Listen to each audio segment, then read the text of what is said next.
fazer essa semana de recepção para vocês, esse espaço de acolhida, que é muito importante. Eu vou chamar de um por um, para a gente se apresentar, dizer o nome, qual o programa, enfim, alguma coisa muito rapidinha. Então, vou começar aqui pelo professor Urbano. Opa, boa noite, sou professor aqui da PUC desde 2001, sou professor de jornalismo, sou editor da revista Pasquinage e também tenho um canal no YouTube chamado TV A Comuna, que é uma programação de segunda e sexta. Agora a Flavinha, por favor. Oi, pessoal, boa noite a todos e todas. É um prazer sempre estar aqui com vocês. Me chamo Flávia Calé, agora sou doutoranda do Programa de História Econômica da USP, defendi finalmente, mestra, e presidenta aqui da NPG. Obrigado, Flavinha. Agora, Cristiane Corsini. Olá, pessoal, boa noite. Bom, prazer estar aqui também com vocês. Bom, eu sou a Cris, sou membro da APG também, estou no segundo semestre do doutorado em Psicologia Clínica. Bom, é isso. Sejam todos bem-vindos aqui. Obrigada. Obrigado, Cris. Agora, Cristiane Fairbanks. Olá, boa noite, pessoal. Tudo bem? Nesse momento exato, eu estou impossibilitada aqui de abrir a câmera, mas estou acompanhando vocês já. Eu sou a Cris Fairbanks, sou da APG também, junto com meus colegas que estão aqui hoje e organizando essa semana de recepção. Eu sou doutoranda no EHPS e fico muito feliz de ver tanta gente aqui hoje, receber a Flávia, receber o professor Urbano. A gente da APG agradece enormemente essa parceria que tem com vocês, sempre por perto, para que a gente possa fazer uma discussão muito importante, né? Para que a gente possa realmente olhar para a situação que está diante da gente aí, que faz parte do nosso cotidiano. Pensar em estratégias e propostas que a gente possa seguir. Então, espero que a noite seja muito proveitosa para todos. Obrigado, Cris. Agora o Daniel.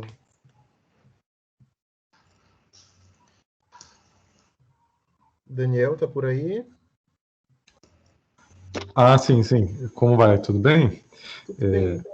Não, eu sou mestrando do Programa de Ciência da Religião, e eu basicamente vi o convite. Eu acho que é um tema que estava sentindo falta que ele fosse mais contemplado pelo que está acontecendo no Brasil, e, bom, estou com uma expectativa positiva da discussão de hoje, e, bom, obrigado pela organização de vocês. Obrigado, Daniel, por participar com a gente aqui, e fica o convite, né? Acho que nos semestres passados a gente tinha uma representante discente do Programa de Ciência da Religião, que estava muito junto com a APG, né? Então a gente já deixa esse convite, né, para as próximas atividades da APG, você vir participar, multiplicar com seus colegas de programa, que realmente a APG somos todos nós, essa entidade, esse espaço que a gente constrói coletivamente, que é de encontro, né? Com certeza, agradeço. Obrigado. Agora o Felipe Labruna. Está por aí, Labruna? Boa noite, sou o Felipe, sou mestrando aqui em Direito aqui na PUC, também fiz graduação em Direito aqui, trabalho há 10 anos no Tribunal de Justiça. Boa noite. Valeu, Labruna. Agora, Gilberto Dias. Olá, sou o Gilberto, doutorando do segundo semestre do curso de Ciência da Religião da PUC. Recebi o convite e com alegria estou aqui. Obrigado pelo convite. Bem-vindo, Gilberto. Israel Fernandes. Olá, pessoal. Eu sou ingressante agora no programa de literatura e crítica literária. Eu recebi o convite através do meu e-mail. Eu achei legal, na psicologia, discutir temas contemporâneos, temas atuais, pelo qual o país passa, o mundo passa. Eu estou muito feliz de estar aqui hoje. Obrigado, Israel. Luiz Carlos. Boa noite. Eu sou Luiz Carlos, estou mestrando aqui na PUC, né, faço curso de Economia Política, faço parte da APG, estou na coordenação das finanças da APG, junto com o Carlos, a Bruna, a Cris. E é uma honra sempre participar desse espaço aqui, né, com a presença da nossa presidente da NPG, Flavinha. Vai ser um debate muito interessante. Obrigado, Luiz, nosso tesoureiro e bravo. O Márcio pediu aqui desculpa no chat, né? Falou que no momento ele não está podendo falar, mas o Márcio, ele é doutorando em Direito, né? Ex-presidente da APG, enfim, aqui está construindo também a gestão conosco. Na sequência, tenho o Ellerson, é assim que fala o teu nome?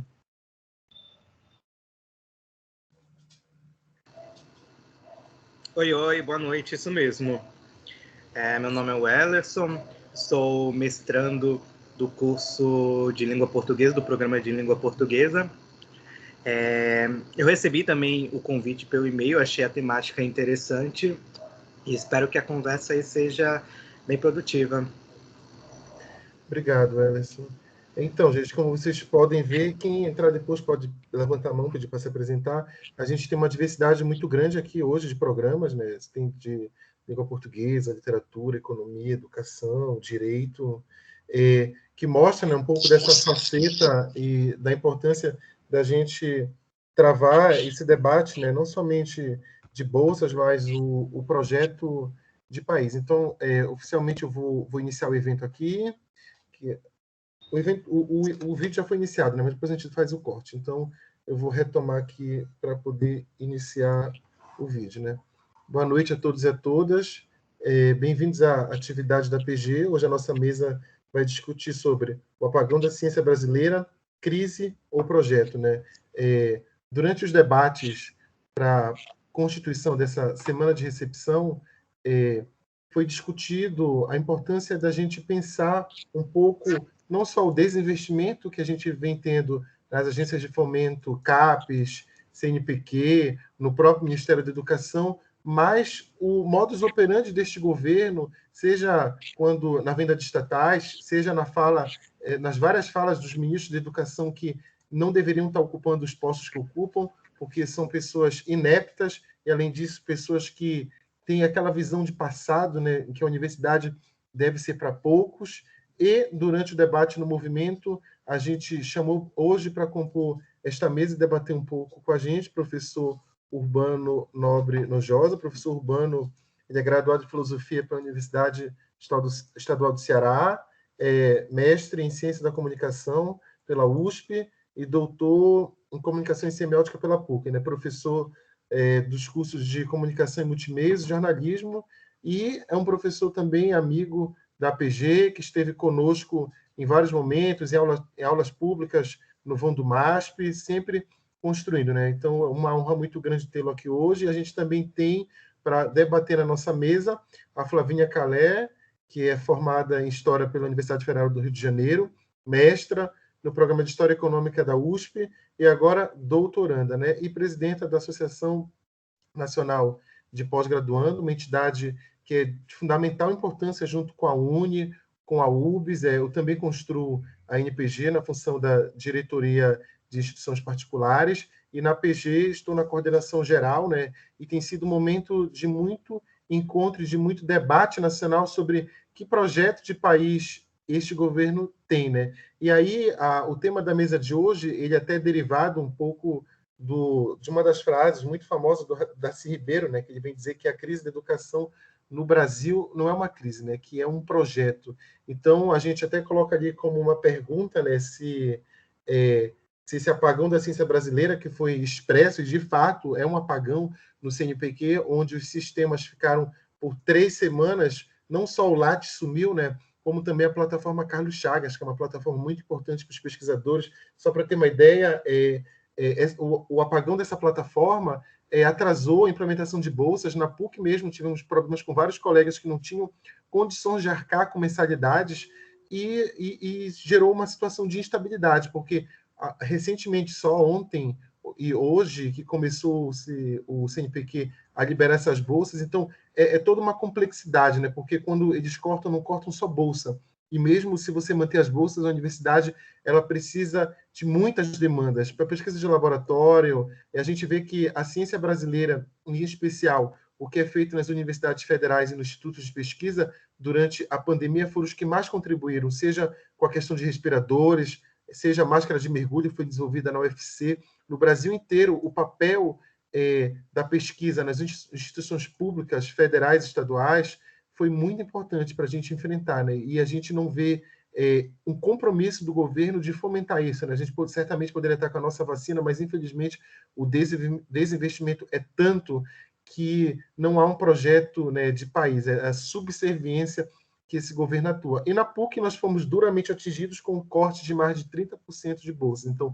toda vez que a gente vê no nosso programa colegas que são evadidos da universidade, porque a PUC, apesar de ser confessional, apesar de ser uma universidade comunitária, mas a gente sabe que tem mensalidades com um valor muito alto, né? E fica um pouco fora da realidade. Então, a dinâmica que a gente vai fazer de 20 minutinhos para cada expositor, e depois a gente vai abrir para algumas intervenções. Eu vou convidar o professor Urbano para iniciar a nossa exposição aqui.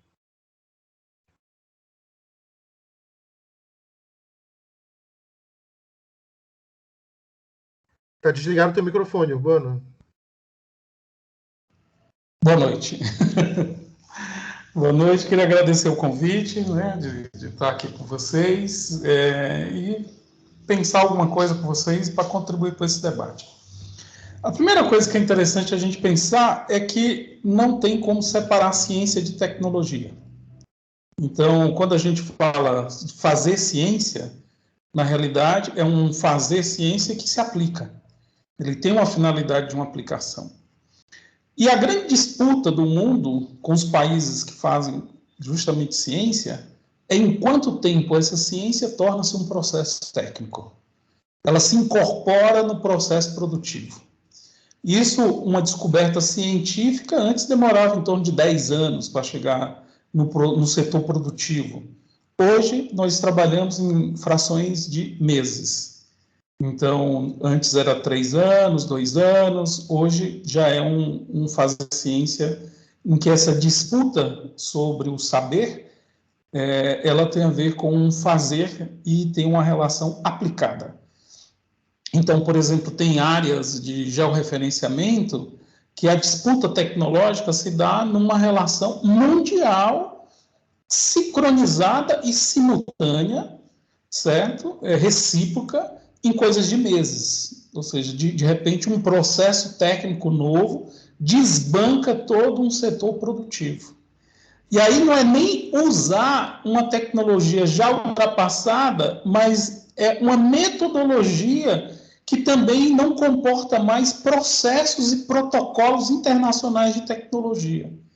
Então, a partir de 2008, quando a gente fala da crise da globalização, já antes, 2 décadas falando de globalização, era bom a gente lembrar que era a globalização do capital, globalização do trabalho e globalização do saber, da ciência. Então, nós temos uma disputa mundial sobre isso. Ciência é capital. Ou seja, ciência não é uma ideia genial, é um processo. E aí é interessante a gente falar sobre ciência como projeto. Ou seja, a palavra projeto vem justamente de projecto, de projeção, de olhar mais longe, né? De estabelecer uma meta, de ter um alvo, né? Então, quando a gente pensa a ciência como projeto, a gente tem que estabelecer metas. Quantos doutores eu quero formar, quantos centros de excelência, quais são as áreas, você tem que ter planejamento estratégico. Nós tivemos um respiro de financiamento nos últimos anos, porque teve uma indexação justamente do dinheiro que vinha do pré-sal para a educação. A partir da Constituição de 88, aconteceu algo fantástico no Brasil, que era a gente indexar o orçamento. Então, você tem obrigações justamente de colocar o orçamento no lugar.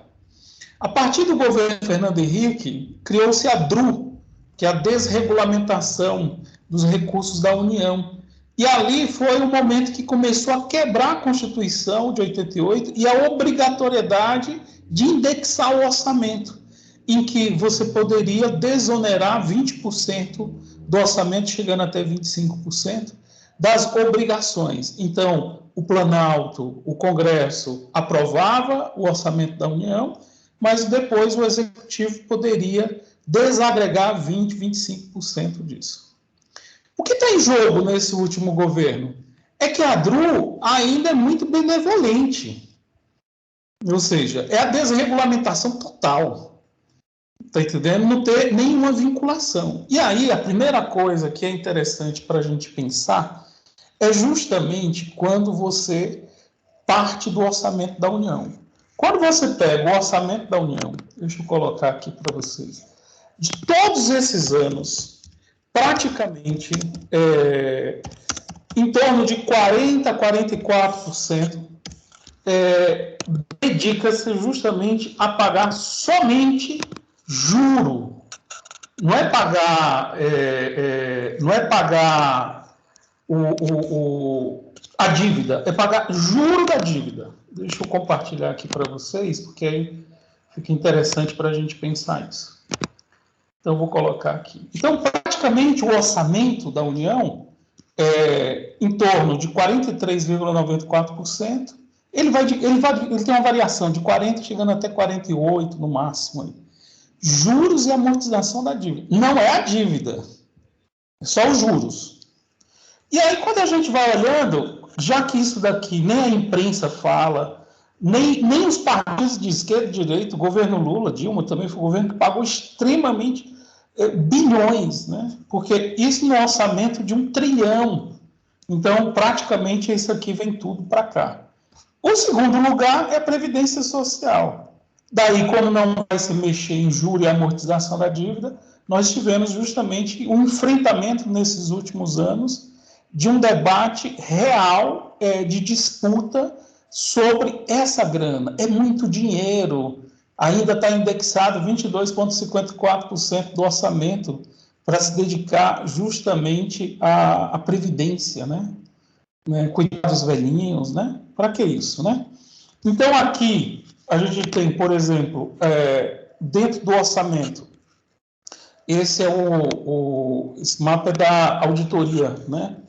Ou seja, aqui, o orçamento geral da União em 2016, mas você pode pegar 2018, 2020, 2021, tudo você tem esse parâmetro, né?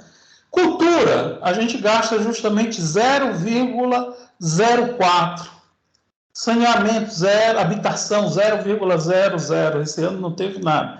Agricultura, 0,77%. Transporte, 0,39%. Lazer e desporto, 0,002%. Educação, 3,7%. Então, quando a gente olha um orçamento da União em que você tem 3,7% justamente dedicado a recurso da educação, em que a obrigatoriedade constitucional falava em torno de 10%, né, de vinculação de 10%, isso cria, de fato, um impedimento. Não é um projeto de educação, é um projeto de desmonte completo. E aí, qual é a matriz disso? É a matriz do país. O Celso Furtado, quando pensou a formação econômica do Brasil, e ele pegou uma frase do Sérgio Buarque de Holanda, diz, no Raiz do Brasil, nas últimas páginas, ele diz: o Brasil é um país de milagres. Né? Sempre é um milagre econômico que vai salvar o país. Né? Extrativismo, no início, a mudança natural, mineração, além do ciclo. Depois você vem os ciclos o ciclo da cana, no Nordeste, né? O ciclo do ouro, né? Com as minerações ali em Minas Gerais, tudo. Depois o ciclo do café e da política café com leite e um pouco dessa industrialização. E nos últimos 40 anos, 50 anos, nós temos um ciclo, que é o Brasil é um produtor de commodities, de matéria-prima, e também de proteína, de uma cadeia produtiva de proteína. O que o governo PT fez foi escolher 5 ciclos econômicos para ver se conseguia criar uma cadeia de valor sobre isso, que era o petróleo, a construção civil, a Ambev, a parte financeira da construção e a aviação. Criar pontes, seriam essas 5 pontes. E para isso tinha que investir em tecnologia. Para ter um Embraer, eu tenho que ter um ITA, um Instituto de Tecnologia da Aeronáutica. Eu tenho que ter uma escola de formação de 2º grau de excelência. Para ter o agronegócio, eu tenho que ter Embrapa. Eu tenho que ter pesquisa de campo. Porque não tem como você criar uma atividade econômica se você não tiver uma formação, uma preparação de mão de obra, uma formação cultural, uma formação profissional, e isso não se faz em 5 anos. Isso é um projeto de 5, 10, 20, 30, tem que seguir metas, tem que ter objetivos estratégicos para fazer isso. Então, o que acontece? Nós temos 2 componentes interessantes para a gente pensar. Na crise do petróleo de 1971, o mundo, entre a competição entre os capitais, fez uma revolução científico-técnica que redefiniu a produção no mundo. E elegeram 5 canais novos de produção. Primeiro canal, biotecnologia. Lembre-se que genética tem quase 50 anos. Certo? Então, você faz porcos com hibridizações de alga, que eles ficam fosforescentes à noite. Né? Você pode produzir laranja, mas em regiões mais secas, que precisa de menos água, que seja mais produtivo. Você pode produzir bananas que, independente da quantidade de alimento, ela vai produzir de um mesmo tamanho. Eu estou falando de clonagem. Né? Essa tecnologia do RNA mensageiro, ela já é aplicada na agricultura há pelo menos 30 anos. Nós temos um domínio aqui por conta da Embrapa, que é a mesma tecnologia. Segundo elemento que teve no mundo foi a química pura. E a química pura era justamente substituir matérias-primas naturais por matérias sintéticas, polímeros. Então, quando a gente fala do petróleo, a gente pensa gasolina. Não, mas tem os polímeros, plástico, fertilizante, né? E aí, então, tem um impacto real. Nós substituímos todas as fibras naturais por fibras sintéticas. E a partir da década de 70, o lixo virou um problema, porque ele não é mais um lixo natural, ele não apodrece, porque ele é um material sintético. Um terceiro elemento que teve foi a indústria do satélite, que nós não entramos, e também um quarto elemento, a indústria de informática e computação. E o quinto elemento seria justamente a parte de robotizações. Então, praticamente em 71, se redefiniu o que seria o mundo nos próximos 30 anos. E nós mudamos aquela cadeia produtiva de grande escala de pessoas na linha de produção para a perspectiva de serviços. Prestadores de serviços, consultores, engenheiros, design. No entanto, o design tem um boom a partir da década de 80, 90. Né? Arquitetura. Por quê? Porque eu preciso agora não mais de um processo de produção. Um carro, na década de 80, era produzido aqui no ABC Paulista em 40 horas. Hoje, a Fiat de Betim consegue produzir mais de 3 mil carros dia. Quer dizer que eu, somando 24 horas vezes 60 minutos, que daria 1.440 minutos, se ela produz 3 mil carros, eu estou dizendo então que a produção desse carro está na fração aí de meio segundo, de meio minuto.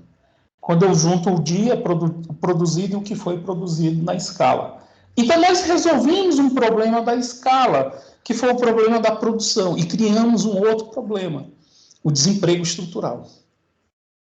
Né? Porque a complexificação da revolução científico-técnica ampliou o desemprego e essas pessoas não voltam mais para o processo. E, além disso, nós precisamos de novos trabalhadores, que são cientistas, que são trabalhadores com mestrado, com doutorado, são trabalhadores que realizam pesquisa. Não é mais um trabalho tempos modernos, linha de montagem. Isso tudo é substituído. E nesse pulo do gato, a partir de 1971, que nós ainda conseguimos entrar em 3 cadeias de valor na divisão internacional do mundo, o resto a gente sobrou. Né? Qual é o problema? Década de 2000, nós entramos numa 5ª revolução científico-técnica. A revolução da informática, a revolução da inteligência artificial. Mudamos o conceito, agora não é mais produzir em escala, mas produzir customizado. Eu posso personalizar a produção para um objeto. Eu tenho tecnologia para produzir milhões, como eu tenho tecnologia para produzir um objeto. E aí, a capacidade de pensar esse capital, essa ciência, essa técnica, ela assume dois elementos interessantes para a gente pensar. Um terceiro, que foi informacional. A tecnologia é um processo em que eu estou vendendo a propriedade intelectual da ciência. Ou seja, então, quando as pessoas falam da soja transgênica, a Monsanto chega lá na China, escolhe alguns grãos e olha e diz, essa genética é minha. Não é uma apropriação somente do grão, da tipologia do grão, é uma apropriação do código genético. Aqui, quando você vai no Vale do São Francisco, que tem um polo de produção de uvas, é delimitado. Né? Cada produtor daquele só tem uma quantidade, não pode ser reproduzida, porque é uma propriedade genética controlada. Então, não é mais só um domínio da variação do grão, é uma sofisticação, que eu preciso de uma complexidade da ciência e da tecnologia aplicada. Então, nós perdemos a quarta revolução científico-técnica, que gerou o impacto real do desemprego em massa, principalmente no ABCD, né? E o adensamento das periferias, e boa parte de uma população que não volta mais para o mercado de trabalho. Então, hoje a gente tem uma situação de 65 milhões de brasileiros desalentados, desempregados, desocupados, contra 12 milhões de brasileiros com carteira assinada. Por isso que não tem movimento sindical. Porque como é que vai ter movimento sindical se 1/4 da categoria existe enquanto trabalhador, reconhecido na relação do contrato capital e trabalho? Os outros 3/4 estão fora do mundo do trabalho. E aí entra numa complexidade para a gente pensar tudo isso. Aquele resquício de uma cadeia educacional que ainda foi montado fazia parte da cauda longa desse ciclo, desse terceiro ciclo, que não é mais necessário. Qualquer país desenvolvido precisa de 3% da população economicamente ativa para garantir a alimentação, a seguridade alimentar do país e ainda exportar.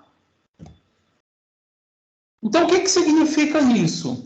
Pensar a educação no Brasil é resolver um problema social, é resolver um problema do mundo do trabalho, é pensar dentro de uma perspectiva de cidadania, é pensar dentro de uma perspectiva de transformação. Essa 60 miséria só gera miséria. Ou a gente tira essas 65 milhões de pessoas numa condição de miserabilidade de sua vida, não tem dignidade a partir do trabalho, de se autossustentar, ou esse país já vai virar o que pretendem ser uma Colômbia, o Rio de Janeiro, numa potência máxima, milícias, tráfico, a desarticulação do Estado, tudo mais. Então, nós estamos numa situação limite de pensar a ciência. Primeiro, não tem ciência sem tecnologia. Ciência sem tecnologia é diletantismo. É um saber especulativo em si mesmo. Não, é uma ciência que se aplica, que se transforma. E aí, por exemplo, as dicotomias. Nós voltamos ao século XVIII. O que era ciências humanas e ciências exatas? Percebe? É um retrocesso estrutural. É um retrocesso psicossocial do que é uma atividade. E é um retrocesso enquanto perspectiva do conhecimento. E aí não é à toa que nós temos hoje 10 milhões de pessoas nesse país que acreditam que a Terra é plana. Certo? Que não vai tomar vacina. Que são negacionistas. E não é pouca gente, não. E não é gente que você acha que não cursou a universidade, que não tem formação. É gente com formação. Está entendendo? Com curso superior. A quantidade, essa foi uma coisa, eu fiz um texto uma vez, obrigado Bolsonaro. Né? Porque ele rasgou todas as nossas ilusões de Estado democrático de direito, né? Direito adquirido. Não, cara, direito só é adquirido se tem movimento organizado lutando por ele. Então, sem centros acadêmicos, sem DCEs, sem UNE, sem UB, sem UNES, sem sindicatos dos professores e associações, não tem como defender a educação. O direito só se legitima quando tem movimento popular dando substância a isso. Se não tem movimento popular, não tem sustentação, vira uma coisa burocrática. E aí, por último, pensar a educação dentro de um projeto, aí o Darcy Ribeiro está correto, né? A gente fez uma live recentemente, o atraso como projeto, ou seja, o atraso desse país é um projeto. E ele é um projeto genocida, porque o que fazer com 65 milhões que estão fora do mercado de trabalho? Como é que essas pessoas vão reproduzir sua vida? Dentro desse imaginário do empreendedorismo, né? O que é o Uber? É ocupação do desemprego. E aí tem um autor, um alemão chamado Boris Groys, ele tem um texto que eu acho belíssimo, que se chama A Desprofissionalização das Profissões. Ou seja, nós vivemos um momento em que existe uma crise do mundo do trabalho. Porque de 80 milhões de pessoas, 65 milhões de pessoas estão fora do mundo do trabalho, existe uma crise do trabalho. Engenheiros, médicos, advogados, professores, todo mundo desempregados. E aí, a educação para quê? A educação não é somente um canudo, um processo formal. É justamente aquilo que eu falei lá no início. Educação é um projeto de país, mas essencialmente social. É uma busca de um projeto social. E aí tem uma frase do Frei Beto que eu uso em todo momento, que diz que a cabeça anda onde os pés pisam. A universidade precisa pisar na periferia, nas bordas. Ou seja, hoje, aqui mesmo na nossa associação, de 1.600 professores, nós temos 400 filiados.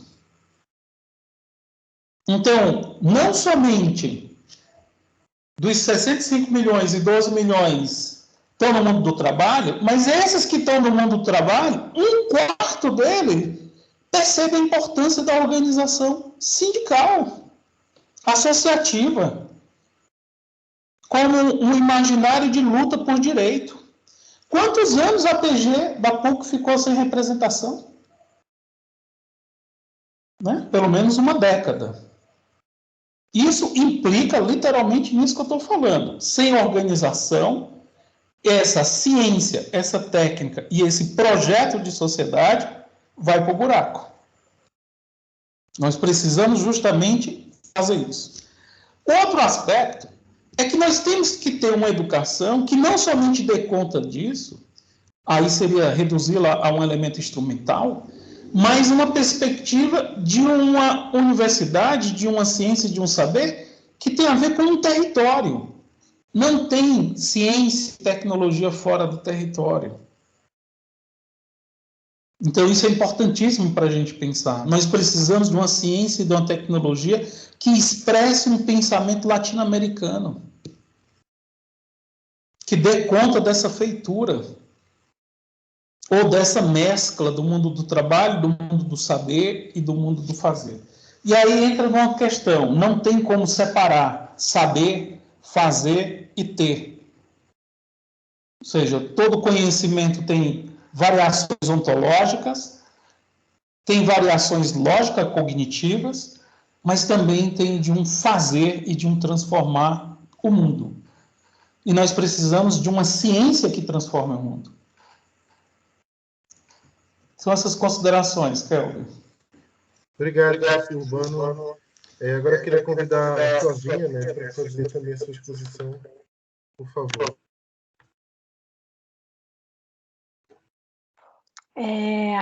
Quero cumprimentar a fala do professor Urbano e a fala dele, que é muito densa, né, e ajuda a gente a situar um pouco esse debate mais estrutural do papel da ciência numa sociedade, né?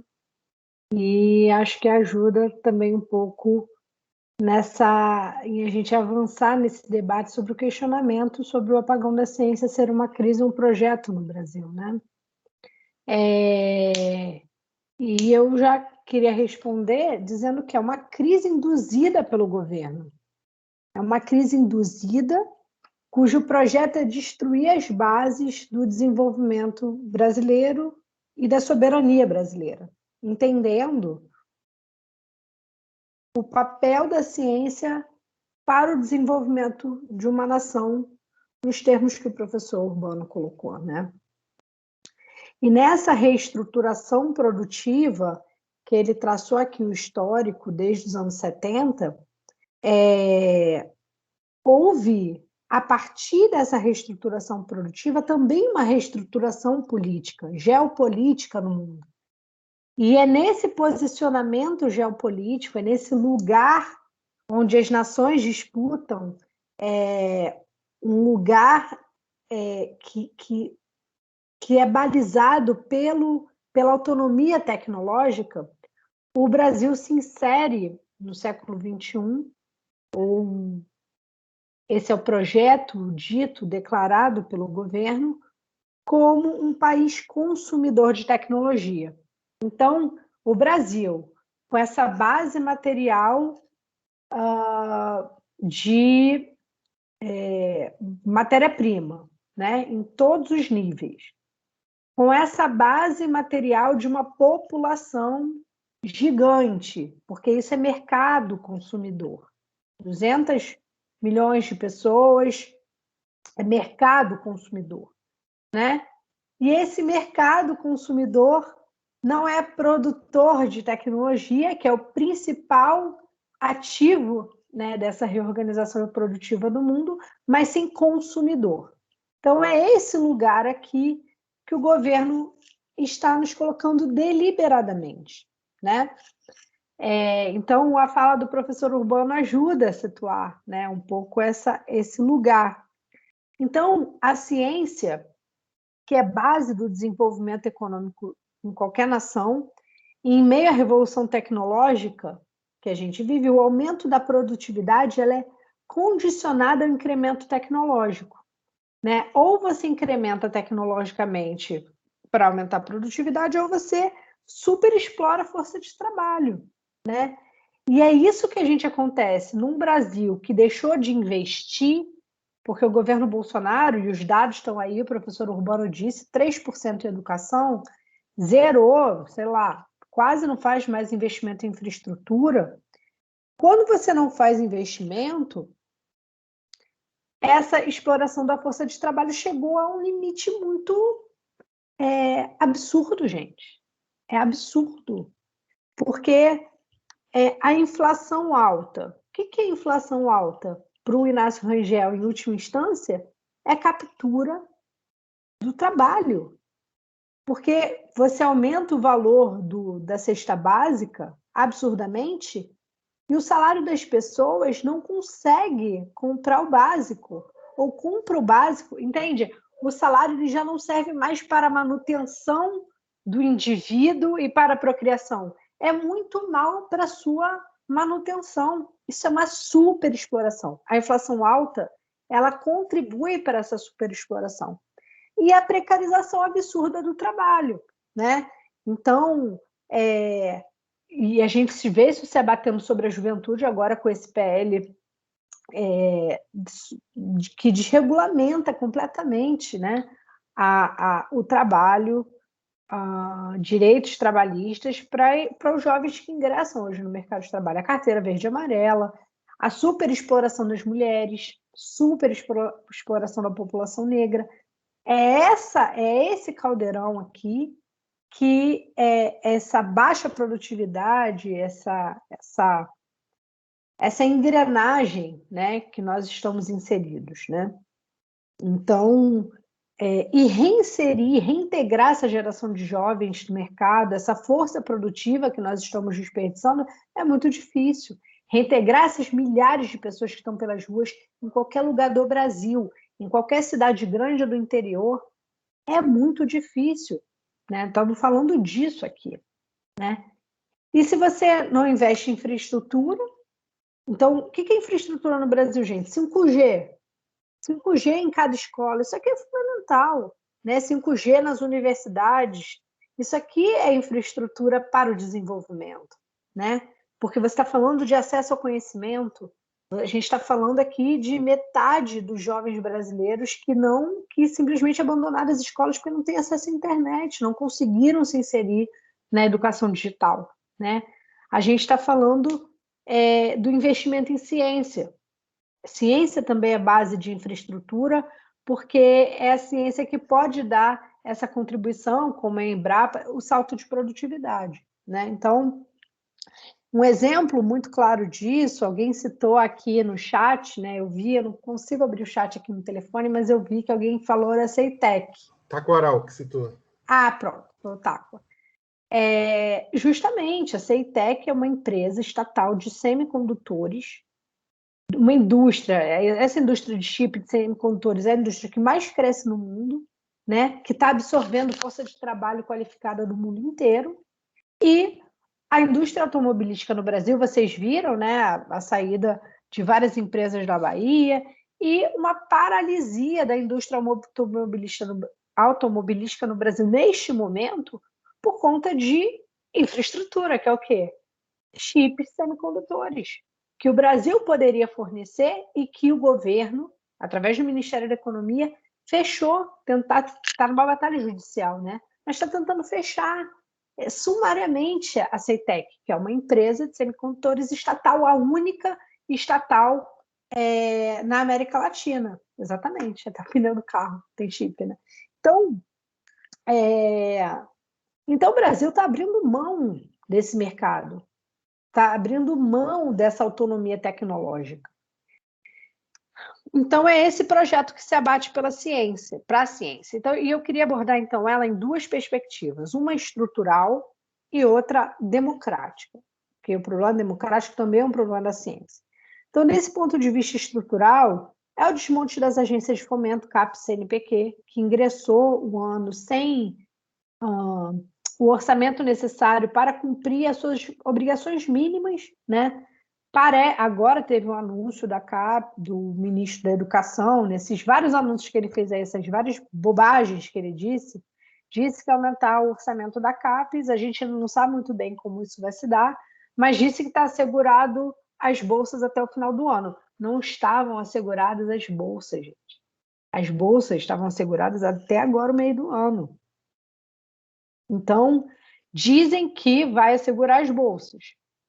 O CNPq, essa semana, eu soube também, no informe de uma reunião de uma frente de ciência e tecnologia, que tinha conseguido um complemento orçamentário para conseguir pagar as bolsas, né? E a gente não sabe exatamente o que vai abranger esse orçamento, do FNDCT, que é o Fundo Nacional de Desenvolvimento Científico e Tecnológico, que deveria ser um orçamento que é desse orçamento que vai para pagamento de juros, de dívidas, enfim, que eram 5 bilhões que estavam nesse fundo e que o governo não estava liberando a utilização dele. E que é obrigado, e a gente conquistou a obrigatoriedade por lei para se investir na ciência.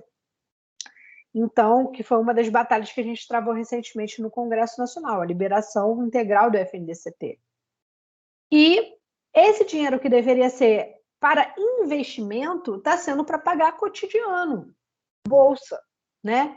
Ao invés de a gente estar pensando como financiar os jovens pesquisadores no Brasil que não têm emprego, ao invés de a gente fazer um grande plano, que é o que propõe a NPG, um grande plano para absorção de jovens talentos no Brasil, né? Para que esses jovens talentos não saiam do Brasil, para que não saiam, não desistam da carreira científica, que é isso que a gente está defendendo hoje em dia. Então, esse recurso do FNDCT passou a ser dinheiro do cotidiano, né? Ao invés de ser um dinheiro de investimento. E ainda assim, com limitações, porque o CNPq teve um corte de 116 milhões recentemente, algumas semanas atrás, e esse corte foi por quê?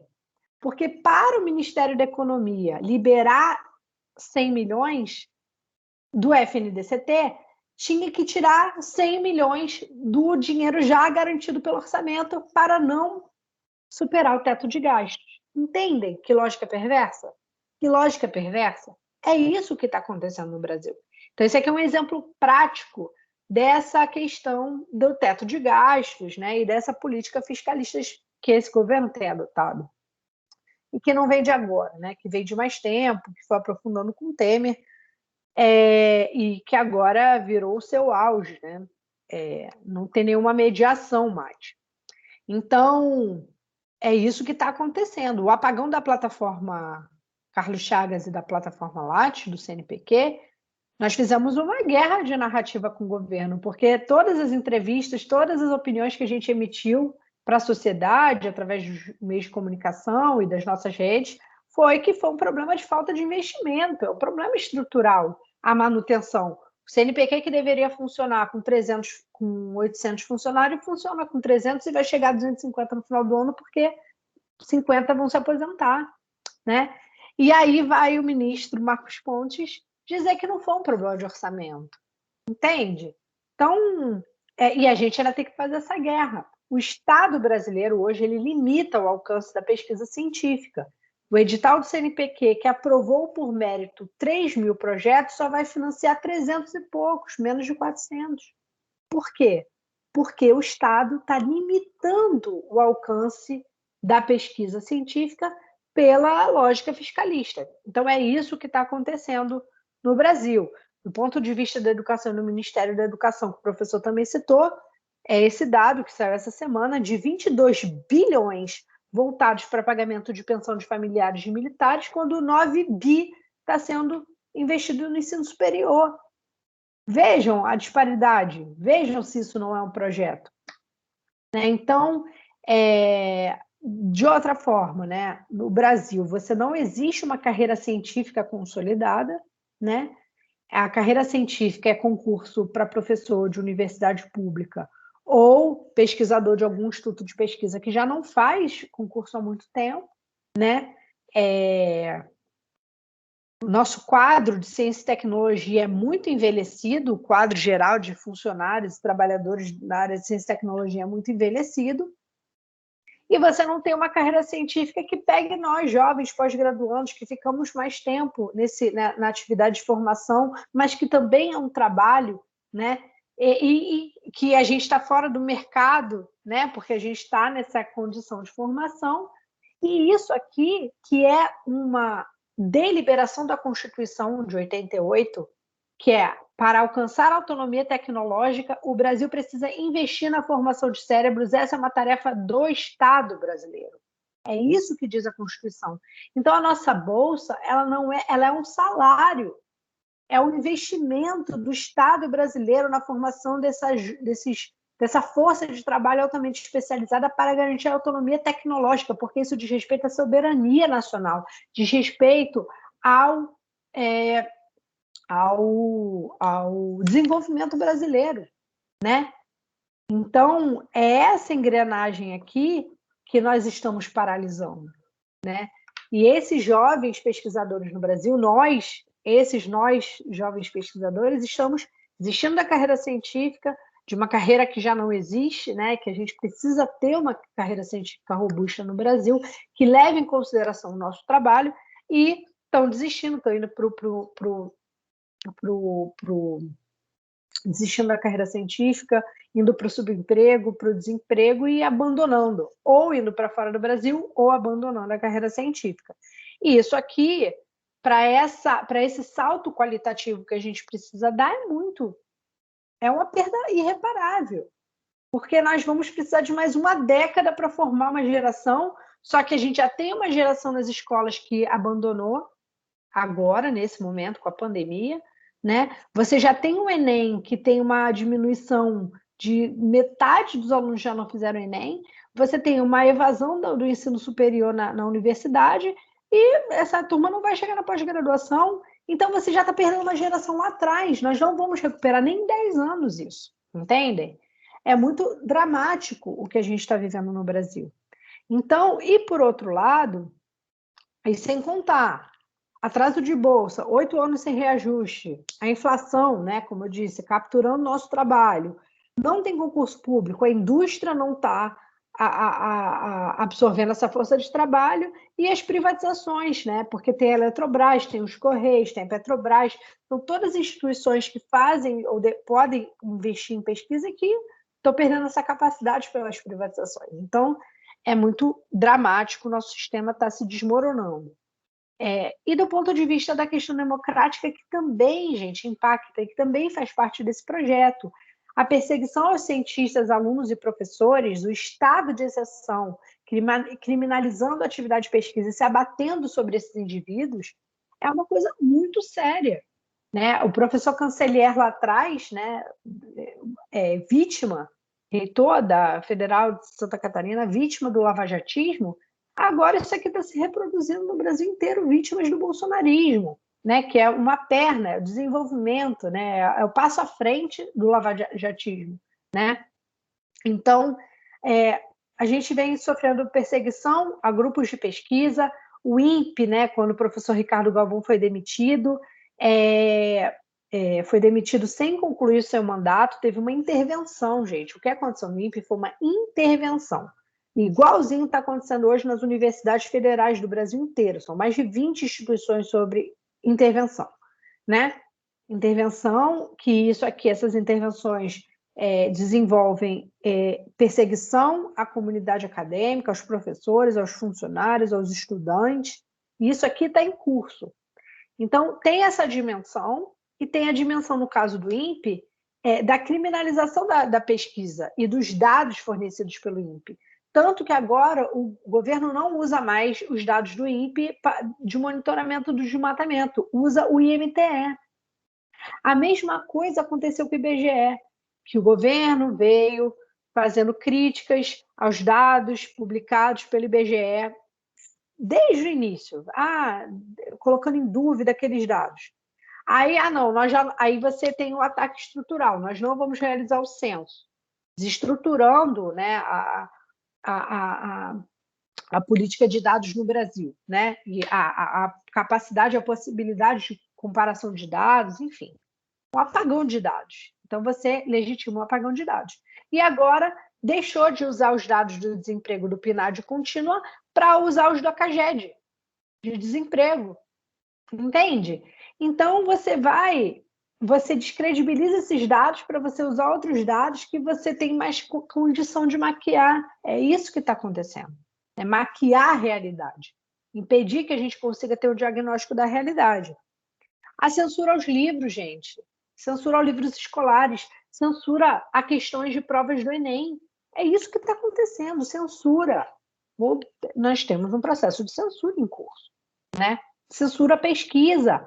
A rede de ódio do bolsonarismo nas redes sociais, perseguindo o professor Pedro Halal, a professora Natália Pasternak, pesquisadores que foram depor na CPI, que estão pesquisando como que o governo foi deliberadamente criminoso na gestão da pandemia no Brasil, né?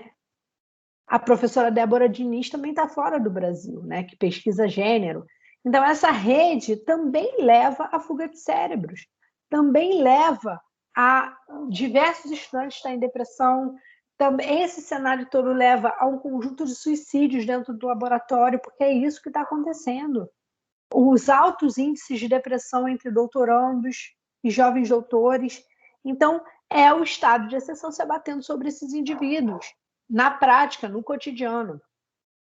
Então, o desmonte da ciência também se dá nessa dimensão democrática, porque sem liberdade de pensamento não tem desenvolvimento científico, não tem progresso da ciência em ambiente autoritário ou que é apenas uma pesquisa com finalidade, uma pesquisa que vai ter retorno financeiro, uma pesquisa que... Até porque não tem inovação sem ciência básica, sem essa ciência especulativa. E não é especulativa no sentido de que é diletante, é no sentido de que ela não tem um objetivo a priori. Ela tem uma questão e ela vai se desenvolver a partir dessa questão, né, livremente, a partir da ciência e do desenvolvimento da pesquisa, né, do método científico. Então, desde o início, o regime do Bolsonaro elegeu professores, alunos, cientistas como inimigos da nação, né? Então, isso é um projeto fascista, e é preciso que se diga, porque para derrotar o fascismo precisa de muita gente, toda a sociedade unida contra o fascismo, gente. Não vamos nos iludir, mesmo esses liberais, ultraliberais econômicos que a gente discorda, que a gente faz o embate, o fascismo é o que há de pior. E para derrotar o fascismo, a gente precisa unir todo mundo, ainda que a gente discorde do programa econômico, ainda que a gente discorde, né? Eu acho que a gente está em São Paulo, o exemplo é o Dória, né? A gente concorda com o projeto econômico do Dória? Não. A gente concorda com o projeto neoliberal que eles defendem? Não. A gente concorda com a visão de mundo deles? Não. Mas eles estão hoje no campo antifascista. Então, a gente precisa unir todo mundo, entende? Eu dei esse exemplo extremo, porque o Dória seria o extremo, né, gente? Porque é disso que se trata. Porque o que está em curso no Brasil é muito, muito grave. E as tentativas de aprofundar esse regime de exceção, né, colocar em questão as eleições, o voto impresso, impeachment do STF, isso aqui você vai cavando um poço, né, que se a gente não pactua a sociedade em torno da questão democrática, é difícil sair. E daqui é o agravamento disso, o agravamento muito piorado disso. É a postergação desse regime. E isso eu acho que a gente não deveria admitir, porque o fascismo é a destruição do Estado brasileiro, completa. É não sobrar pedra sobre pedra, e acho que é um desafio dessa geração combater, fazer o combate antifascista e unir a sociedade para derrotar o bolsonarismo, o Bolsonaro e o bolsonarismo. Acho que é isso, pessoal. Obrigado, Flavinha, também pela excelente exposição. Eu acho que trazer você, né, professor Urbano, que além de estarem dentro do circuito acadêmico, né, tem uma experiência política, o Urbano já teve na ProPuc, uma associação de professores, você também há muito tempo no movimento estudantil e dirige bravamente a NPG. Eu sempre digo que todos nós que estamos, seja em APG ou NPG, é um momento muito difícil, porque muitas vezes as pessoas procuram a associação para dizer, poxa, eu vou ter que desistir da universidade porque não tem bolsa, especialmente numa universidade privada. A gente estava na iminência no programa de história de perder 8 colegas, porque deu apagão no CNPq e não tinham como arcar com mensalidades, que a bolsa deveria cair em agosto, não caiu. Então, cotidianamente, tem sido um conjunto também de perdas, mas como a Flavinha colocou, né, ainda sobre esses escombros, a gente traçou um plano dentro da NPG, né, que é o Plano Anísio Teixeira, porque a gente entende que, claro que a gente também tem que defender, lançar notas, porque parece que a gente segura para não retroagir.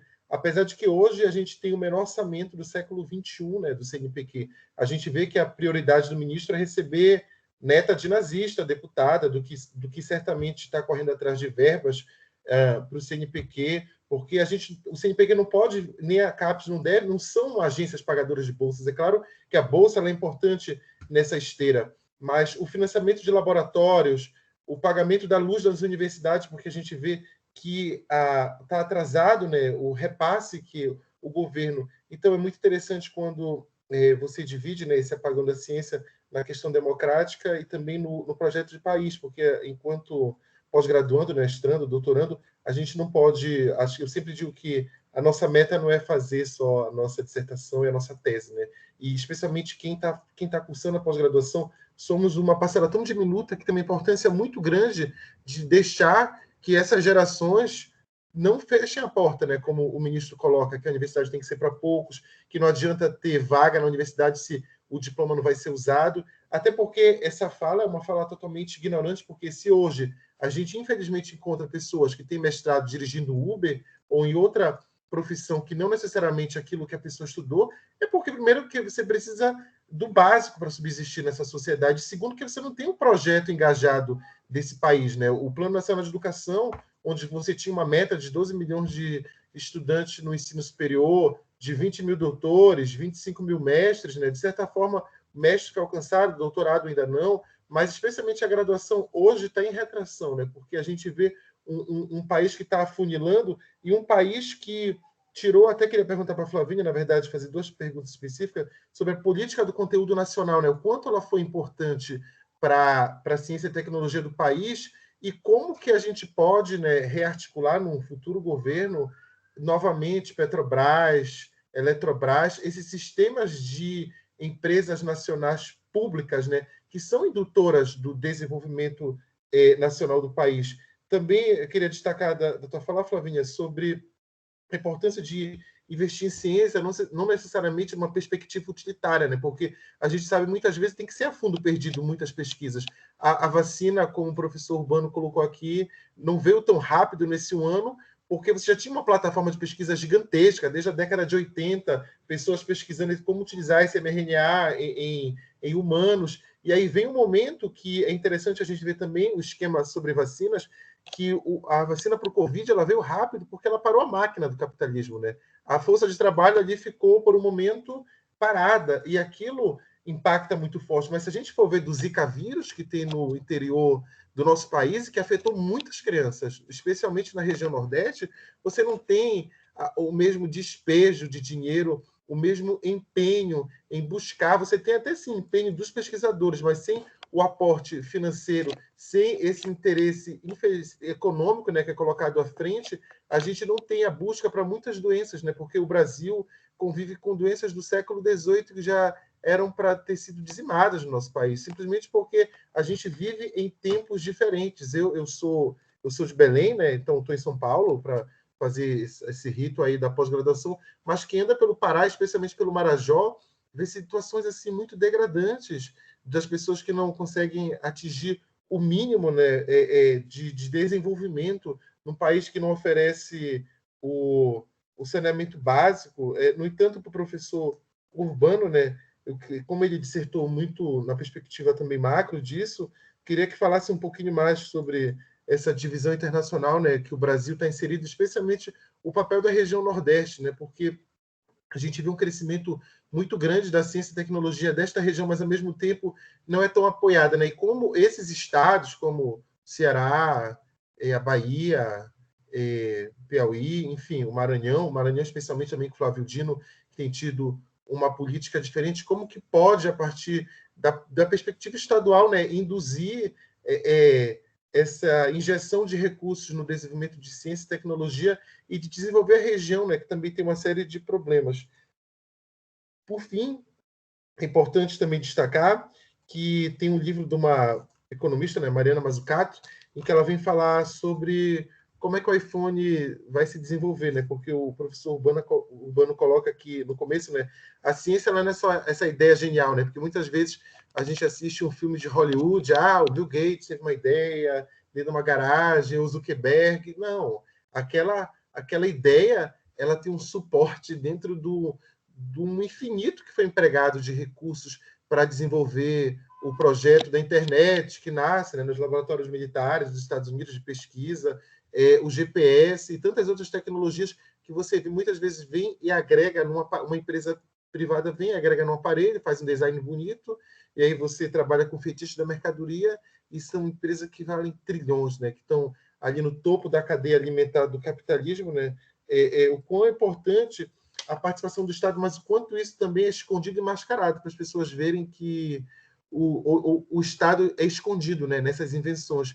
E aí os Estados Unidos, ao contrário do que muito é propagado, o Estado americano é um grande investidor de ciência e tecnologia. Claro que lá tem a participação da iniciativa privada muito mais do que aqui, né, do que a nossa dessa chamada elite econômica, que tem um projeto simplesmente agroexportador, quando é um setor ou outro que vai adiante, mas é muito raro, né? O que a gente vê em Embraer, todos os modelos de indústria de ponta no país, basicamente 99% sai do Estado brasileiro. Eu queria abrir aqui, se alguém quiser fazer uma intervenção, alguma fala, alguém que não se apresentou ainda, fique à vontade e a gente devolve a palavra para os nossos palestrantes aqui.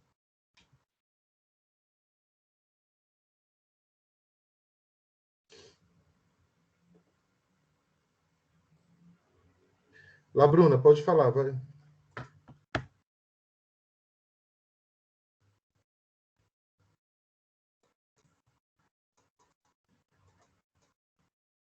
Oi, Boa noite. Ô, professor, tudo bem? Professor Urbano. O senhor estava falando sobre o projeto de desmonte, né? O Brasil, nas últimas décadas, ele se resumiu justamente a continuação até de um modelo colonial, né? De exportação de matéria-prima, né? De produto bruto, né? Como é o caso das commodities, o minério de ferro, e também, como o senhor falou, a proteína, né? Então, quer dizer, a política educacional atual é realmente de desmonte, né? Porque não temos indústria. Como que a gente vai assumir uma postura de liderança mundial se a gente exporta as nossas matérias-primas e as recompra industrializadas pelo triplo do preço? Então, quer dizer, se nós não temos nenhuma indústria interna, se a pouca indústria que nós temos se resume à montagem de automóveis, não é nem produção de peça, montagem do automóvel. Como que a gente vai ter resguardado a nossa própria soberania? Porque nós não produzimos nem o que nós consumimos, né? E aí, então, as últimas duas falas mais relevantes do Ministério da Educação, uma é que, universidade é para pouco, porque para pouca gente, porque tem muito Uber, que é motorista de Uber, que é engenheiro, advogado, então, quer dizer, não deveria ser faculdade para todos, porque não tem emprego. E agora foi dito anteontem que não precisa de tanta universidade porque não tem emprego. Então, quer dizer, não tem a visão macro que, assim, não tem emprego justamente porque o problema não é educacional, não é de nível, mas sim porque é um problema econômico, que é a questão, o cerne da questão tem que haver geração de emprego. Veja, se você investe na indústria, se você investe em infraestrutura, você vai precisar de mais engenheiros. Se você está investindo em indústria, vão ser firmados mais negócios, mais contratos, você vai precisar de mais advogados. Se você investe em tecnologia, você vai precisar de mais programador de informática, profissional de TI. Então, quer dizer, parece que a visão, ou assim, não dá para entender, ou é um mau caratismo do governo, ou é muita burrice, porque assim, não tem como justificar um raciocínio assim. Já que não tem emprego, não precisa investir em educação. Olha que genial, resolveu o problema, reduziu a despesa. Não precisa abrir nenhuma faculdade de universidade federal, porque não tem emprego. Então, assim, será que eles não... É difícil acreditar que eles não estão conseguindo enxergar isso, ou porque eles realmente não querem. Porque não há o que justifique uma postura que não invista em ciência, em tecnologia, em pesquisa, que vai gerar justamente relações de emprego. Achar que não, é mais barato a gente investir em curso técnico, porque daí não precisa investir em universidade e não tem colocação para esse profissional de ensino superior. É como se você pegasse um boi. Esse boi, ele tá doente, ele tá com sarna, tá com carrapato. Aí você tem um medicamento, mas é muito caro. Então você pega e mata o boi. Aí você resolveu a questão da sarna que ele tem. O boi não tem mais carrapato, não tem mais sarna, porque você já o matou. Então, assim, não dá para entender, assim, a não ser que eles assumam nós assumimos que, sim, realmente existe um processo para tornar o brasileiro cada vez mais alienado, cada vez mais despreparado, cada vez mais consciente do que está acontecendo em volta dele, para que haja um projeto puro de perpetuação de poder mesmo, com base na ignorância do povo. Porque não dá para entender esse tipo de posicionamento oficial que é passado pelo governo em relação à estrutura não só econômica, quanto de educação e de infraestrutura. E aí, de volta e meia, eles fazem mega eventos dizendo que leiloou concessão de rodovia. Só que, assim, a gente percebe que, assim, a estrutura em si, a infraestrutura do Brasil, não tem, investimento é zero. E aí isso faz com que, obviamente, cause desemprego, porque não tem relação empregatícia para ser empregado, e nem profissional com o nível superior para ser empregado. Então, nós vamos nos reduzir a um país de técnicos, um país de prestador de serviço. Nós temos a matéria-prima, então nós temos o primeiro setor, que é o agronegócio, o agroruralismo, e nós temos o terceiro setor, prestação de serviços. Mas não temos o segundo, que é justamente a industrialização, né? Não sei onde nós vamos parar em relação a isso. Não vejo uma luz no fim do túnel. Obrigado, Labruna. Mais alguém quer fazer alguma intervenção, alguma pergunta? Senão, já devolvo a palavra primeiro para inverter agora a ordem para a Flavinha. E, na sequência, o professor Urbano. Mais alguém? Kelvin, meu sistema que colapsou. Então, assim, mesmo que tenha alguém, eu queria pedir para falar então agora, porque senão eu não consigo mais ficar. Claro, fique à vontade, Flavinha. Pode fazer Esse horário é muito considerações crítico, finais. gente. Vocês sabem, né? Eu já falei isso com vocês antes. Não, ó, bem rapidinho, assim, eu acho que o Labruna tem toda a razão, né? Assim, é um governo, primeiro, parasitário, né? Um governo completamente parasitário, com um horizonte completamente curto, né? Um horizonte de resolver a vida de quem está agora no governo. São milicianos, gente, é um agente da pior espécie, sabe? E que se apoia para desenvolver esse projeto no senso comum.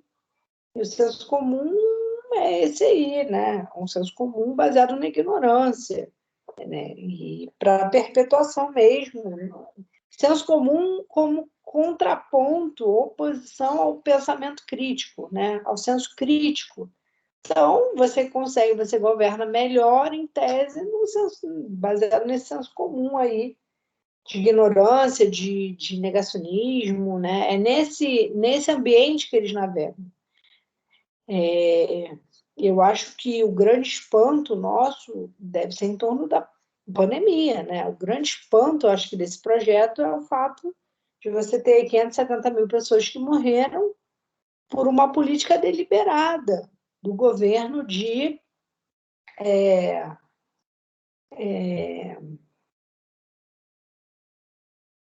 da imunização de rebanho, né? Foi essa tese que venceu, foi essa tese que fez o governo fazer tudo o que fez, né? E isso que o professor Urbano falou, dessa reestruturação produtiva, descartar uma série de profissões, descartar a força de trabalho, né?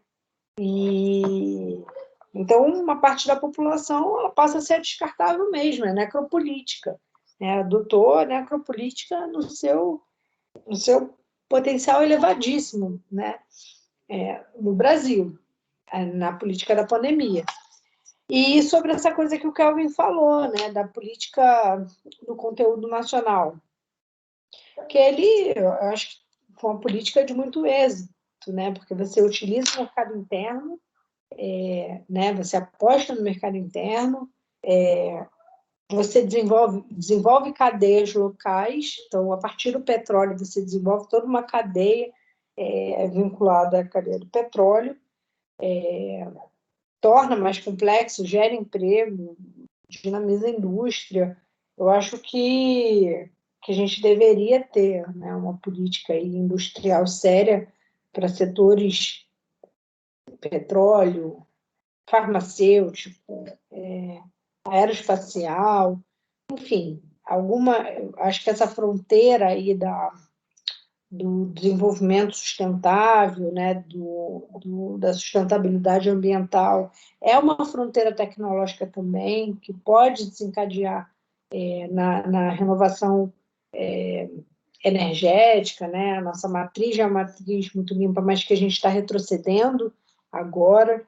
Então, são elementos que com uma política de conteúdo nacional, com uma política de desenvolvimento da indústria e da pesquisa a partir, baseada no mercado interno, que foi o que a China fez, né? Foi o que a China fez.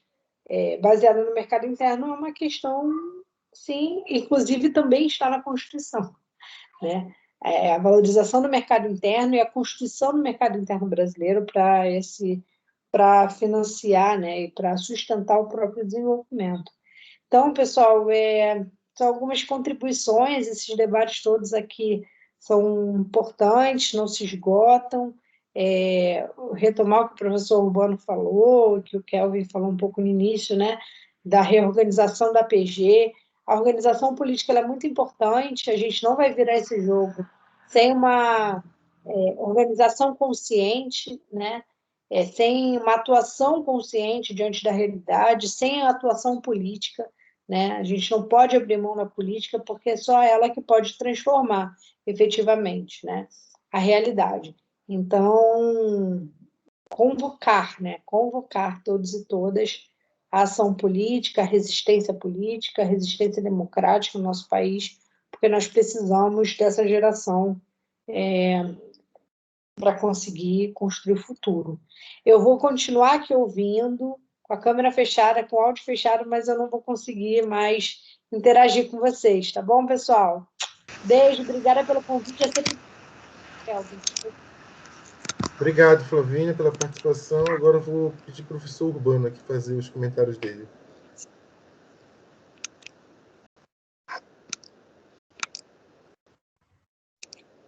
Urbano está por aí ainda?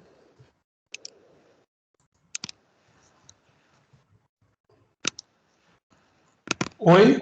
Oi, agora eu pedi para você fazer também os comentários, a Flavinha. Só um minutinho aqui. Tá bom. Pronto. Então eu vou aproveitar, Urbano, antes de fazer teu comentário também, em termos de nota, né, para mostrar o quão mesquinho e quão sem projeto é esse governo, né, que a gente tem a situação de dentro do CNPq, que tem uma bolsa que paga R$100. É uma bolsa de iniciação científica para alunos do ensino médio. É um valor de R$100, só que assim, faz diferença. É muito pouco, é muito baixo o valor. E o governo teve a pachorra de, acho que em 2019 ainda, de cortar e atrasar. Então, veja, R$100. E se a gente for pegar todo o estrago, uma motociata do Bolsonaro que custa R$500 mil, R$1 milhão dos cofres públicos, a gente vê qual é a prioridade dele, que é de desmonte do Estado, né? E não só o negacionismo, porque eu acho que a CPI já deixou farto material e exemplo para a gente de que esse negacionismo tinha muito dinheiro por debaixo desses panos sendo negociado, né? Não são só negacionistas por serem, mas são porque estavam roubando dinheiro público, né? Como a CPI tem demonstrado. Urbano, por favor. Tranquilo, Kelvin. As perguntas não são simples, né? A primeira coisa que a gente tem que estabelecer é o seguinte: quando a gente tem uma relação de alteridade ou de diferença, nessa relação a gente quer que o outro pense igual a gente, né? Ou seja, busque o eu mesmo, né? E na realidade não é o eu mesmo, é um outro, né? Então, pela primeira vez nesse percurso, se você for olhar, a ultradireita ela deu um verniz de existência. Isso aconteceu, por exemplo, na ultradireita americana na década de 40, de 50, também teve uma coisa muito parecida, né? E aí que uma molecada, intelectuais, professores, começaram a assumir suas posições como ultradireita mesmo, tá entendendo? Como fascista e tal. Um outro aspecto para a gente pensar isso é o seguinte: quando a gente analisa, diz assim, não, como pode ele não entender isso? Será que eles são tão limitados? A questão não é essa. A questão é que essa política é entendida que esse orçamento da União, aí, ela é só para 200 famílias. 200 famílias hoje no Brasil detêm 85% do PIB. É só você olhar o número de bilionários, de 34 bilionários, na pandemia, que faturaram quase 200 bilhões no Brasil. Né? Então, por exemplo, quando se fala da relação público-privada da Petrobras, até parece que eu lá com meu CPF vou comprar ações. Não é isso, cara. É o Bradesco, é o Itaú, é a família Gerdau, sabe? São famílias, pequenas famílias que são dono dessa... Não é à toa que o vice-presidente Mourão, ele disse, o meu modelo são as capitanias. E o Bolsonaro também, quando assumiu, ele disse, eu vim para destruir. Eu não vim para construir, eu vim para desmontar. E essa é uma coisa interessante, porque precisava de um perfil psicopata mesmo desse sujeito para fazer isso. Está entendendo? Porque é desmonte, porque tem resistência dentro das Forças Armadas, tem resistência na polícia, tem resistência no judiciário, tem resistência, as igrejas evangélicas estão rachadas no Brasil inteiro. Tem resistência, ou seja, tem luta. As pessoas não estão entregando isso de mão beijada. Agora, o projeto é governar esse negócio para 25%, 15% da população, o resto está fora. É modelo Índia. Está entendendo? Quando você olha esse filme Tigre Branco, que obviamente é uma ficção, mas é uma ficção que trata a realidade indiana, a gente entende por que aquele esquema é seguro. Porque é um grau de verticalidade do poder e da violência de ponta a ponta. E é algo que nós estamos vivenciando. A política está dentro da casa, a política está dentro da rua, está na igreja, está na sala de aula. Ela tem um controle vertical, de cima a baixo. E esse é o conceito de república mesmo, né? Ou seja, um controle vertical de poder, né? Um outro elemento que a gente trabalha é o seguinte, sempre a gente teve uma visão do Estado laico. Isso é bobagem, porque todo fundamento do Estado se deu por fundamentos religiosos. O conceito jurídico de organização da vida, do controle total da vida, foi se apropriado de um conceito que chamava regra vitae, que era justamente regras da vida feito dentro dos mosteiros. Então, a política tem essa conotação religiosa, mística, que juntou tudo num aqui e agora. Isso é importante para a gente entender. Então, voltando, não é que o projeto não entenda, eles entendem muito bem. É um projeto perverso mesmo, de destruição. É de não ter direito. E aí, a Marlene Klein, no livro dela, lá, a Teoria do Choque, é fantástico. Porque ela pega isso, ela diz, olha, a teoria do choque surge como um experimento psiquiátrico. Submeter as pessoas a choque e a tortura para destruir sua psique e sua resistência e formatar sua psique. E isso começou numa pesquisa no Canadá, rapidamente a CIA se apropriou, virou prática clínica e virou política econômica. Isso é uma doutrina econômica. É o que eles chamam de choque de gestão. Então, a ponte para o futuro, as 55 PECs, ali, que na realidade as 55 PEC é uma outra constituição, se você for ver, a avalanche aconteceu em 2 anos. A gente não dá tempo nem respirar, porque é porrada sistemática. É uma sistematização da violência. E a gente está atordoado, porque as pessoas não estão acreditando. E veio a pandemia, aí o pandemônio se configurou. Não teve para onde ir. E aí, o outro aspecto, ciência, como projeto, ela tem a ver com prática proprietária capitalista de produção. Ou seja, o Japão, quando investe em ciência para que coloque em 6 meses numa linha de produção, porque eu tenho uma novidade, porque eu vou ter um novo produto, que eu vou ganhar mais grana com isso.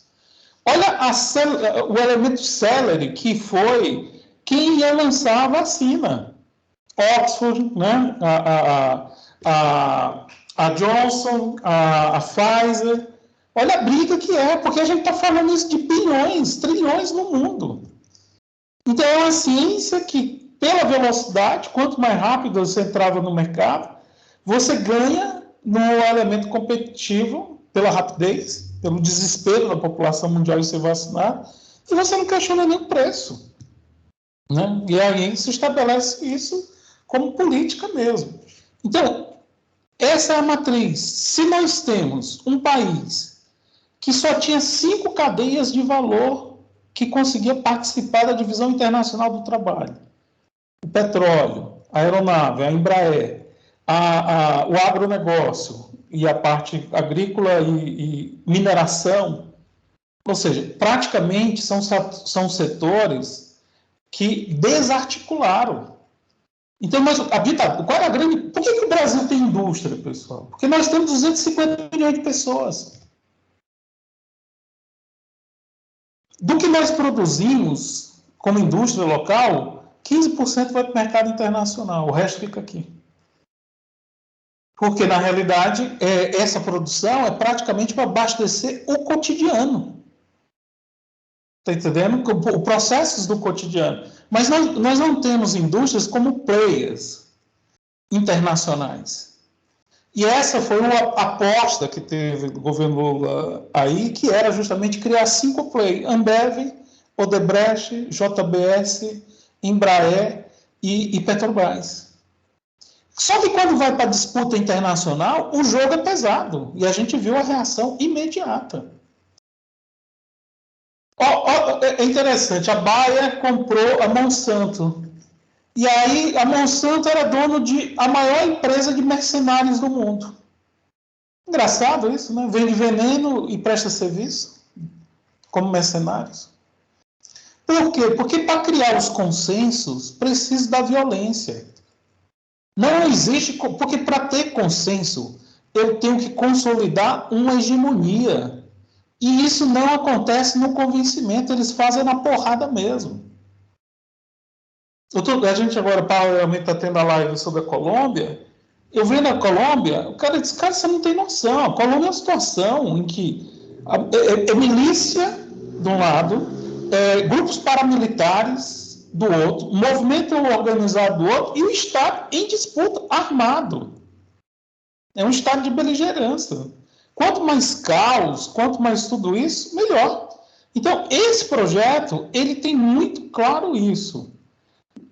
Eu vim para destruir, não tem essa perspectiva. Segundo aspecto, é que nós temos que ter uma ciência que empodere as pessoas.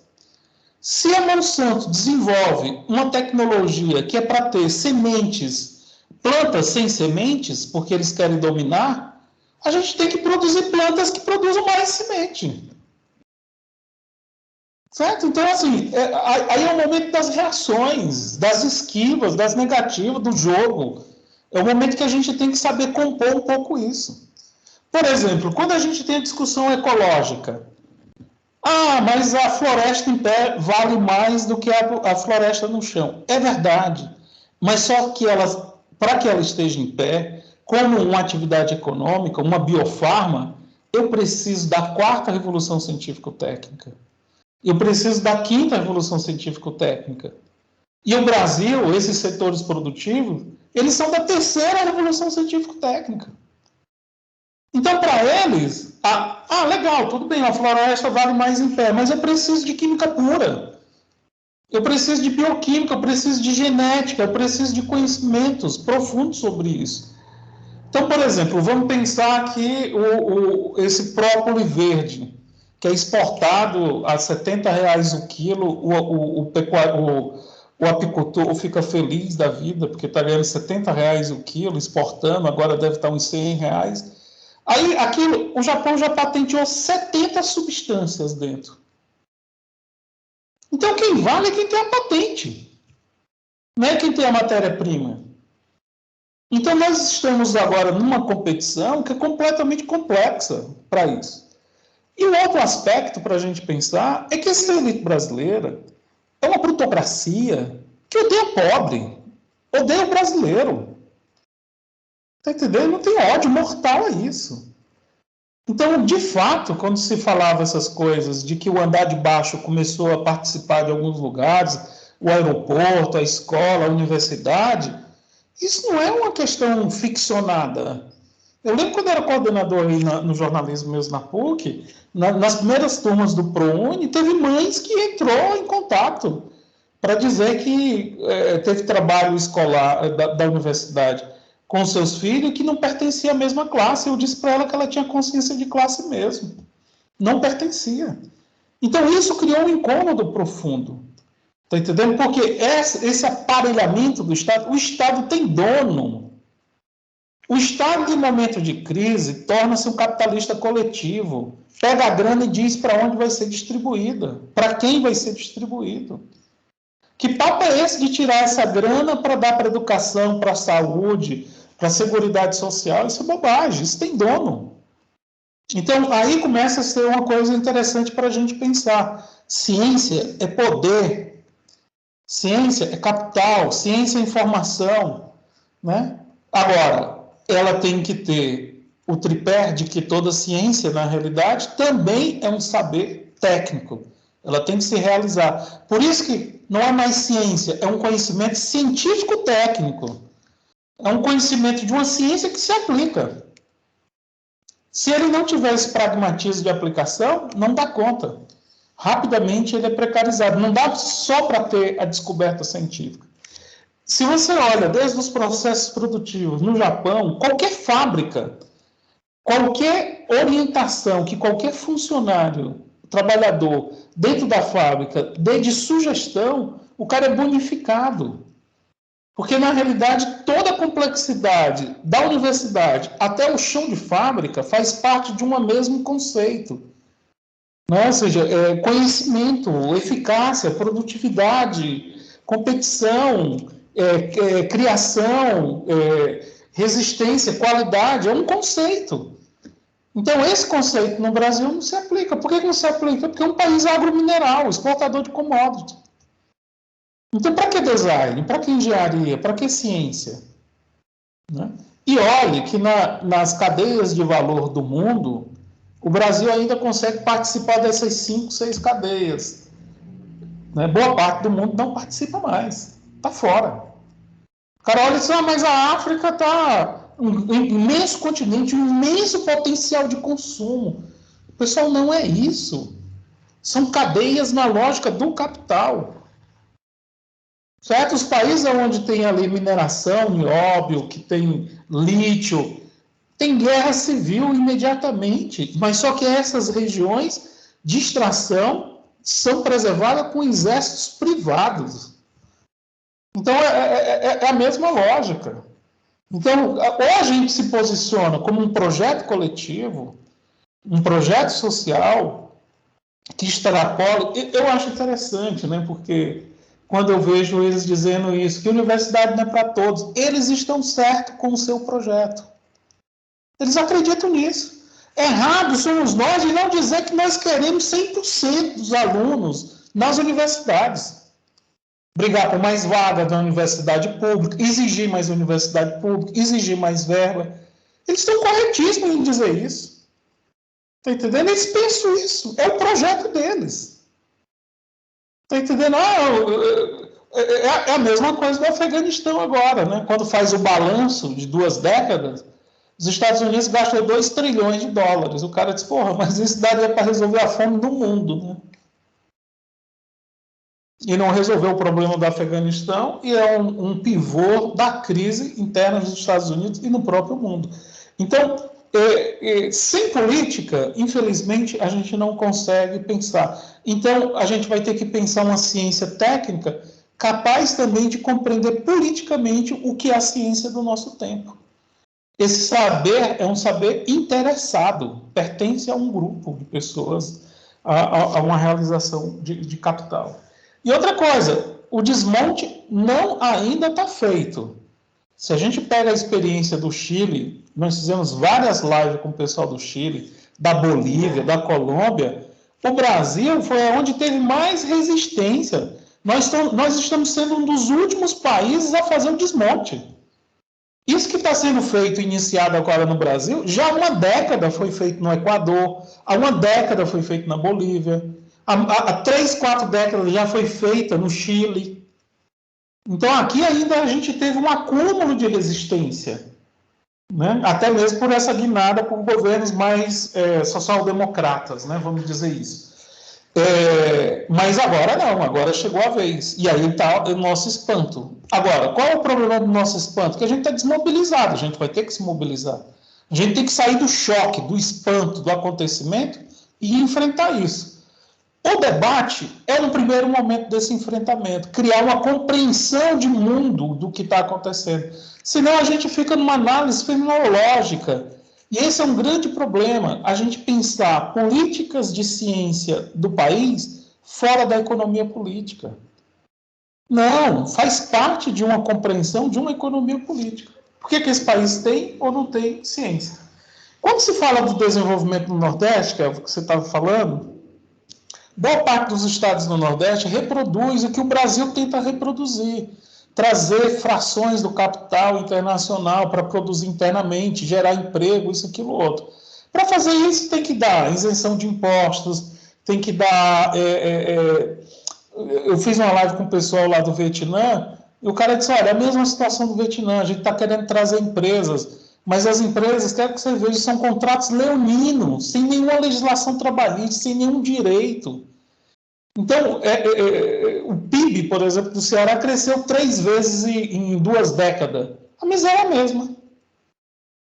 Porque crescimento econômico nessa fase do capital não implica distribuição de renda. Não implica. Para ter distribuição de renda, a gente vai ter que ter política pública, forçar o Estado. Os empresários brasileiros não pagam sobre lucro. Tributar as grandes fortunas, ou seja, e olha que isso não é nada de revolucionário, não. Isso é reformismo puro.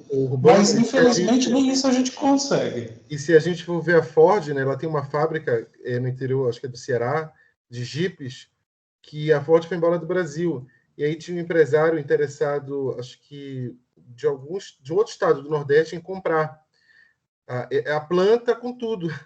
E a Ford resolveu que não vai vender, inclusive quer vender o terreno que o Estado doou para a Ford fazer essa empresa no interior do Ceará. Então, os caras a Ford, alguns anos atrás, de uma década e meia, ela montou uma fábrica em 45 dias. E todo mundo comemorou. E eu disse na época, o pessoal, ela está avisando que ela pode desmontar em 30. Então, essas empresas não têm mais fidelidade nacional com nenhum lugar do mundo. É produzir onde as leis são generosas, sem tributo, sem fiscalização, onde as margens de lucro são generosas e aonde o Estado dá todo o suporte para isso. As estatais no Brasil foram feitas pelos estados, porque as estatais brasileiras, todas elas são caríssimas. São segmentos produtivos que demoram 30, 40 anos para ter retorno de capital. Aí, 30, 40 anos depois que teve o retorno do capital, privatiza. Então, não é que seja uma doutrina privatista e uma doutrina estatizante. É que esse Estado serve à realização desse capital em momentos históricos. Teve momentos históricos que era importante trazer capitais para o Brasil, então o Estado entrou como aporte de indústria básica, Eletrobras, Petrobras, sistema de ferrovia, tudo mais. Agora, justamente privatiza e entra como capital, banco, garantindo margens de lucro altíssimas, né? Então, na crise, o capitalismo torna-se o Estado torna-se o capitalista coletivo. E ele diz para onde vai o dinheiro e para onde não vai. Então, claramente, a gente está vendo que a gente está sabendo, quando a gente olha aquele mapinha aqui do pagamento dos juros, 44% do que é faturado de toda a arrecadação de imposto no Brasil vai para pagar juros. 3,04% para a educação. Então, a gente já viu qual é a prioridade. A prioridade não é a educação, não é a ciência, não é o serviço, né, a seguridade social, é justamente garantir a margem de lucro desse capital financeiro. Seria isso? Mais alguma pergunta? Então, Urbano, eu queria agradecer, na verdade, né, pela tua participação aqui, generosa, é sempre bom ouvi-lo. Agradecer a Flavinha, agradecer a todos que acompanharam aqui a nossa atividade e dizer, né, que essa atividade também vai ficar gravada, deve ser postada essa semana ainda no canal da APG no YouTube e no Instagram, e amanhã teremos uma última mesa para encerrar essa semana de recepção, que é a mesa sobre biblioteca e recursos de pesquisa, que vai ser ministrada pelo bibliotecário Pedro Maricato, da PUC São Paulo, e terá a mediação do nosso querido colega Felipe Labruna, né? Essa semana enfim, encerra amanhã de recepção, mas semana passada tivemos muitas atividades, né, justamente para discutir a questão da saúde mental, a questão da importância da produção de artigo científico, Lattes, biblioteca, né, e esse debate de hoje para a gente entender por que quando falta uma bolsa no programa, ou quando a gente tem colegas, né, que são evadidos da universidade, está tudo linkado, né, e que mesmo na PUC, mesmo quem é pagante, também é afetado, né, por essa política de desinvestimento público, né, porque, veja, você precisa ter um número mínimo para formar uma turma, para o professor ter o seu contrato, né, então não há saídas individuais, né, a saída tem que ser coletiva. Nesse momento, a gente tem que fortalecer as entidades, as associações, e se unir também e denunciar os nossos trabalhos de pesquisa, né, esse momento sombrio que a gente vive no país, a gente tem que estudá-lo e documentá-lo, para que a gente não possa repetir um Bolsonaro no futuro, né? Então, obrigado a todos pela participação aqui. Só avisando para as pessoas, caso queiram enviar artigo para a revista Pasquinagem, manda para o meu e-mail direto, tudo é uma publicação mensal, é uma revista de mais de 200 páginas, e vocês querendo baixar, entra lá, pasquinagem.com.br. Qual que é o seu e-mail, professor? onobre@gmail.com. O de Uruguai, de Nobre. onobre@gmail.com. Tá bom. Também divulgar o canal que o professor Urbano também aí comanda, né? É o TV A Comuna, que é feito também por muitas mãos, tem debates sobre a América Latina que são muito interessantes, e essa revista aí, Pasquinagem, né, que o professor começou a produzir a partir de uma questão política na PUC, né, e hoje é uma revista que vai muito além das contestações e resistências internas, né, e que abarca pesquisadores, né, de uma rede nacional. Realmente é um trabalho primoroso que o professor Urbano tem feito, conduzido junto com outros professores e professoras. Qual que é o canal que ele falou que é de segunda a sexta? Tá hoje já, TV A Comuna, vou colocar aqui. Tudo junto. É referente à Comuna de Paris, né? Então, TV A Comuna.